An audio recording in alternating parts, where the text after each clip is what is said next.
हम लोग कर रहे थे हमारे होमोफोन्स और होमोनियम्स। ये कंप्लीट कर चुके हैं आपके 452 आपके होमोनियम्स और होमोनियम्स आपके कंप्लीट हो चुके हैं D1 आपके पोर्शन से। ठीक है, अभी हम स्टार्ट करते हैं D2 जिसमें आपके होमोनियम्स और होमोफोन्स जो है प्रैक्टिस सेट्स होंगे MCQs में। ठीक है, विद ऑप्शंस उनको अपनी तरफ से बहुत ही ज़बरदस्त मैं कोशिश करूँगा समझाने की, डिफाइन करने की, राइट। बाकी आप लोग मुझे कमेंट बॉक्स में लिख के बताओगे कि किस लेवल की चीज़ें आपकी हो रही है।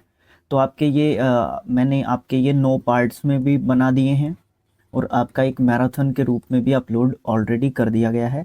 यू कैन एन्जॉय, आप जिस भी तरीके से पढ़ना अच्छा लगता है आप लोगों को, मैं एज़ यूजुअल बोलता आया हूँ, उसी तरीके से आप इनको कर सकते हैं, नो प्रॉब्लम। तो स्टार्ट करते हैं बिना मतलब ज़्यादा बातों के, कोई फ़ायदा नहीं है ज़्यादा बातों में। हम अपने क्वेश्चंस को काम करना स्टार्ट करते हैं जो भी अपना है। डायरेक्शन है प्रैक्टिस सेट नंबर 1 की। 1 से 10 तक क्वेश्चंस हैं, सेलेक्ट करना है मोस्ट अप्रोप्रिएट होमोनिम या होमोफोन फिल करने के लिए ब्लैंक को। यहाँ पे आपको ब्लैंक दिए गए हैं, 2 भी हो सकते हैं, 1 भी हो सकता है। 2 होंगे तो 2 वर्ड्स आ जाएंगे, 1 होगा तो 1 वर्ड आ जाएगा, या फिर ऐसा भी हो सकता है कि 2 फिलअप्स हों, 1 ही वर्ड दोनों जगह पे जाए। डिफरेंट डिफरेंट चीज़ें हो सकती हैं, आप बड़े अच्छे तरीके से एक्सपीरियंस करेंगे आप नेक्स्ट जो आपके 70 क्वेश्चंस आप जो है देखने वाले हैं। First question is the prime minister dash the nation asking for the dash of the traitors. देखो आपको प्रत्येक ऑप्शन में दो दो जो है आपको वर्ड्स दिखाई दे रहे हैं। यहाँ पे दोनों, यहाँ पे पहला है मींट और मीन, मेन और मींट उल्टे कर रखे हैं, एड्रेस्ड और एड्रेस, एड्रेस और एड्रेस। देखो ये दोनों उल्टे कर रखे हैं, ये दोनों उल्टे कर रखे हैं। सबसे पहली बात तो इनका मीनिंग पता होना चाहिए, इंपॉर्टेंट चीज हमारे लिए ये है। ठीक है, तो देखो मींट का मतलब हो गया, मींट का मतलब क्या हो गया, मतलब हो गया आपका। ठीक है, ओके, और मीन का मतलब भी मतलब हो गया। तो यहाँ पे मतलब जो प्राइम मिनिस्टर है उन्होंने मीन्स किया या मींट किया, ये तो होना ही नहीं है, तो दोनों ऑप्शन को ही काट दो, नहीं होंगे। अब ये होंगे या तो एड्रेस किया होगा या एड्रेस्ड किया होगा। तो देखो यहाँ पे क्या चीज हो रही है, asking for the dash of traitors. देखो सबसे इंपॉर्टेंट चीज क्या है आपकी यहाँ पे, प्राइम मिनिस्टर ने एड्रेस किया था। ठीक है, प्राइम मिनिस्टर ने क्या किया था, एड्रेस किया था, किया था। ठीक है, था किया था, तो आपका यहाँ पे वर्ब का सेकंड फॉर्म यानी कि एड्रेस्ड आएगा। तो ऑप्शन नंबर बी आपका यहाँ पे सही आंसर होगा, एड्रेस्ड किया, एड्रेस नहीं किया। फिर यहाँ पे दूसरे नंबर पे आपका एड्रेस आ जाएगा। ये एड्रेस का क्या मतलब हो जाएगा, यहाँ पे ये एड्रेस का मतलब आपका जो है पता बोल सकते हो और भाषण भी बोल सकते हो। ठीक है, यहाँ पे आपका भाषण वाला हो गया, यहाँ पे आपका क्या होगा, asking for the address of the traitor, यहाँ पे आपके पते वाली बात हो गई। ठीक है, तो ये आपका यहाँ पे नाउन के रूप में यूज किया जा रहा है, यहाँ पे आपका वर्ब की सेकंड फॉर्म यानी कि वर्ब के रूप में इसको यूज किया जा रहा है। Option number B will be the correct answer. ठीक है, समझ में आया होगा अच्छे तरीके से, कोई बात नहीं, आगे और चीज़ें अच्छे तरीके से होती जाएंगी तो आपके अच्छे तरीके से समझ में आने की पॉसिबिलिटी जरूर से रहेगी। The dash of musicians are amazing. देखो ये आपका देखने को मिलता है, चारों ही वर्ड्स मुझे देखने को मिल रहे हैं, बंच, कोर, बैंड, ग्रुप। आपको ग्रुप पता है, बैंड आपको पता है, बैंड जिसमें क्या होते हैं, बहुत सारे जो सिंगर्स होते हैं ना, उनका जो ग्रुप होता है। बंच जो है क्या होता है, गुच्छा होता है, मतलब इसमें बंच ऑफ ग्रेप्स इस तरीके से बोला जाता है। कोर क्या होता है, कोर जो है गायकों की मंडली होती है, सिंगर्स का जो ग्रुप होता है उसको हम कोर बोलते हैं। ठीक है, तो यहाँ पे क्या है, ये आपके कलेक्टिव नाउन के रूप में भी एक तरीके से यूज किए जाते हैं। ठीक है, कलेक्टिव, कलेक्टिव नाउन के common noun, collective noun, collective noun, common noun नहीं, कलेक्टिव नाउन। ये भी बड़ा कंफ्यूजन रहता है कि कौन सा वर्ड कॉमन नाउन है, कौन सा वर्ड कलेक्टिव नाउन है ना। तो यहाँ पे देखो, तो क्या होता है कि म्यूजिशियंस का क्या होता है, बैंड होता है, क्या होता है, बैंड होता है। तो ये तो सिंपल बात थी, ऑप्शन नंबर बी आपका सही आंसर यहाँ पे हो गया। अगला देखो, the river dash provide a reserve for dash minerals that enrich the soils fertility.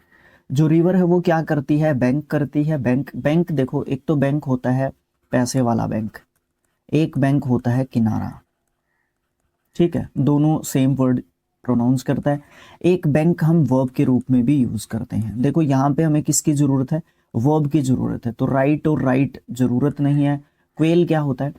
Quail का मतलब आपको देखने को मिलता है एक पक्षी होता है, पक्षी, ठीक है, एक पक्षी होता है क्वेल, जिसका मतलब बटेर होता है। ये हम लोग जब अपने ये अपने 450 जो अपने होमोनिम्स और होमोफोन्स को बेसिक से कर रहे थे वर्ड्स के रूप में, तो वहाँ पे भी मैंने ऐसा ही कुछ बताया था आपको। अगर आपने वो नहीं देखा तो आप लोग सीरीज़ को देख के फिर यहाँ पे आओ। अच्छा, फिर बैंड और बैंड दोनों ही सेम लिखे हुए हैं। बैंड का मतलब आपका क्या बोल सकते हो, संगीत से रिलेट कर सकते हो आप इसको कहीं ना कहीं, ठीक है। बैंड जो है संगीत से रिलेट कर सकते हो। तो तीनों ही ऑप्शन नहीं होने वाले। ऑप्शन नंबर ए आपका सही आंसर है। रिवर्स बैंक, बैंक्स जो रिवर के बैंक हैं, किनारे हैं, वो प्रोवाइड करते हैं रिजर्व किसके लिए? बैंक, बैंक एक तो पैसे से रिलेटेड होगा, एक किनारे से रिलेटेड होगा, और एक तीसरा मतलब और यहाँ पे निकल के आ रहा है, ठीक है, भंडार बोल सकते हो इसको, भंडार, ठीक है।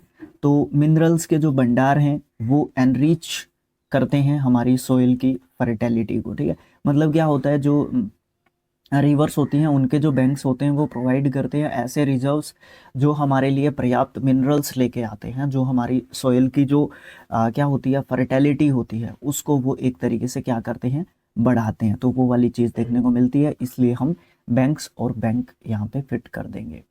अगला question, in case of snake, snake के केस में विलेजर्स जो है क्या करते हैं, मैनी प्लेसेस पे do not go to hospital, hospital नहीं जाते, दे प्रीफर विच डॉक्टर, वो विच डॉक्टर्स को जो है प्रीफर करते हैं, मतलब जो वो होते हैं जादूगर टाइप के इस तरीके के। बाइट ये तो कंप्यूटर से रिलेटेड टर्म है।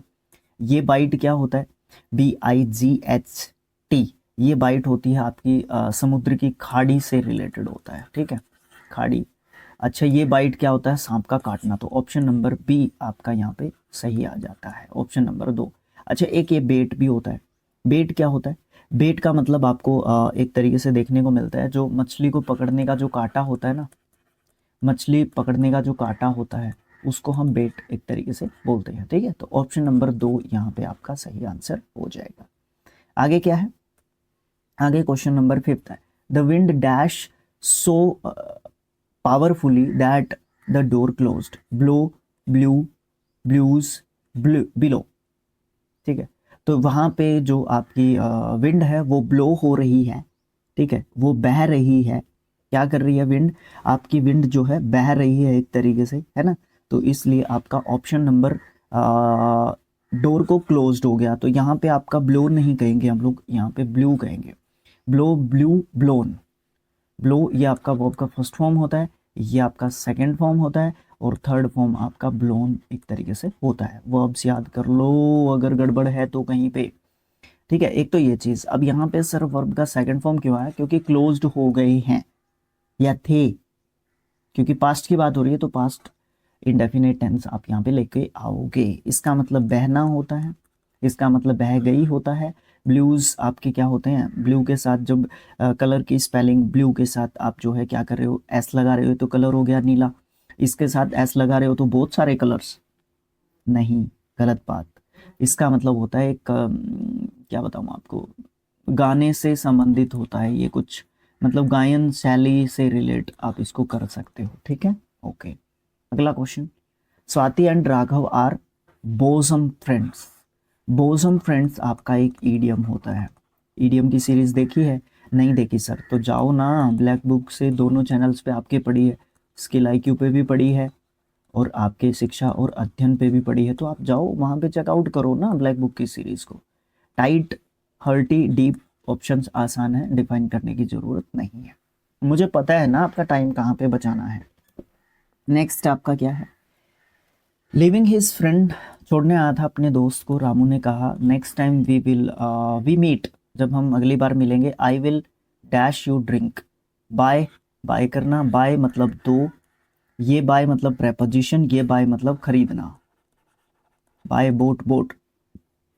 तो विल है, उसके बाद आपकी वर्ब कोई भी नहीं है, option number D will be the right answer, ठीक है। Next, due to the attack his vital organs dash functioning, ceased, sized नहीं होगा, सीज्ड, हाँ सीज्ड होगा। इसका मतलब होता है बंद होना या काम करना बंद कर देना, ठीक है। ये सीज्ड क्या होता है, SEIZED।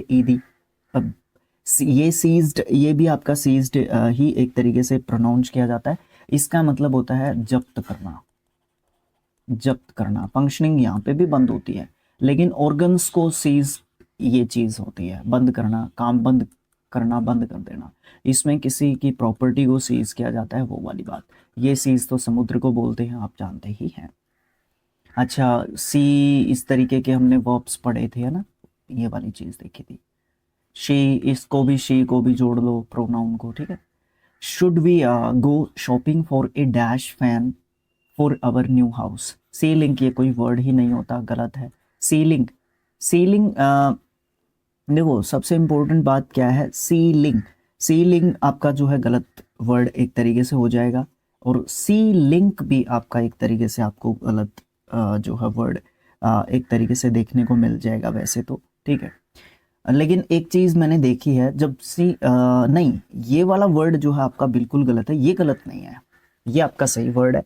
इसका मतलब क्या हो जाता है, इसका मतलब आपको देखने को मिलता है समुद्र से रिलेटेड होता है क्या। इसका मतलब होता है क्या होता है यार, दिमाग में घूम रहा था।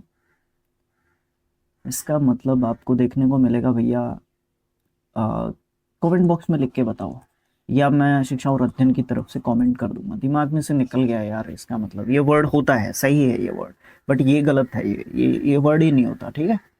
सेलिंग बेचना होता है, और ये सीलिंग मतलब छत से रिलेटेड होता है, छत के पंखे की बात हो रही है, तो ऑप्शन नंबर डी जो है आपका यहाँ पे सही मतलब आंसर ऑप्शन नंबर 4 जो है आपका आपको देखने को मिलता है, ठीक है।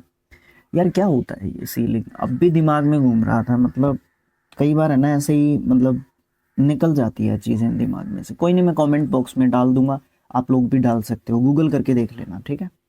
अच्छा, if you want to dash the world you should be the one to take the first step. अगर आप वर्ल्ड को चेंज करना चाहते हैं, स्विच करना चाहते हैं, चेंज करना चाहते हैं, ऑल्टर करना चाहते हैं, ठीक है। ऑल्टर मतलब परिवर्तन या सुधार, इन वर्ड्स के हिसाब से चेंज आएगा। चेंज के सारे मीनिंग्स दे रखे हैं उसने ब्रैकेट में, ठीक है। लूज मनी मतलब पैसे खत्म होना, ट्रांसफर करना, ट्रांसफर नहीं, दूसरे वाला चेंज आ जाएगा, ठीक है। अगर आप वर्ल्ड को ऑल्टर करना चाहते हैं, चेंज करना चाहते हैं, तो आपको पहले चलना पड़ेगा, पहले कदम चलाना पड़ेगा। वो गांधी जी ने कहा था, एकला चालो रे। एकला कैसे लिखते हैं, एकला चालो रे, ठीक है ना, इस तरीके का कहा था। तो इस तरीके से आपका प्रैक्टिस सेट 1 कंप्लीट हो जाता है। वीडियो को आपको लाइक करना होगा, सब्सक्राइब करना होगा चैनल को। 850 सब्सक्राइबर्स आपके कंप्लीट हो चुके हैं चैनल के, 900 फर्स्ट टारगेट है। देन आपका 1K, फर्स्ट 1K आपके चैनल के सब्सक्राइबर्स आपको कंप्लीट करवाने हैं, तो सब्सक्राइब करना पड़ेगा भैया, ऐसे देखो काम चलेगा नहीं, ठीक है। ऐसे काम अगर चलता तो मैं चला देता काम, ठीक है ना, तो वो बात आपको करनी पड़ेगी। ये तो देखो साथ तो हम लोगों को एक दूसरे का देना पड़ेगा, तभी जो है चीज़ें आपकी चलेंगी। फिर हम बात करेंगे नेक्स्ट वीडियो में प्रैक्टिस सेट नंबर 2 की। इसी तरीके से आपके टोटल प्रैक्टिस सेट कितने आएंगे, 7 आएंगे सर, 70 क्वेश्चन साथ में हो जाएंगे। इसी तरीके से मैराथन, जिस तरीके से आपका 452 या 400 जो है 450 जो वर्ड्स हैं होमोनिम्स और होमोफोन्स के आपने एक वीडियो में देखे, उसी तरीके से अलग अलग वीडियो बना के एक वीडियो में इनको कन्वर्ट करके मैराथन के रूप में आपका डाल दिया जाएगा। सर मुझे तो यही पीडीएफ चाहिए जो आपने कर दिया है, 100 पेज यहाँ तक हो गए हैं। यहाँ तक आपने अगर वीडियो को देखा है तो आपको पीडीएफ की ज़रूरत है, तो मैं आपको शेयर कर दूंगा। मेरे पास व्हाट्सएप पे मैसेज कर देना, सर मेरा नाम ये है, मुझे ये वाला पीडीएफ चाहिए, ठीक है, तो मैं आपको पीडीएफ सेंड कर दूंगा, ठीक है। Thanks for watching, thank you so much. मिलेंगे जो नेक्स्ट प्रैक्टिस सेट होगा उसमें, तब तक के लिए bye bye, thank you so much.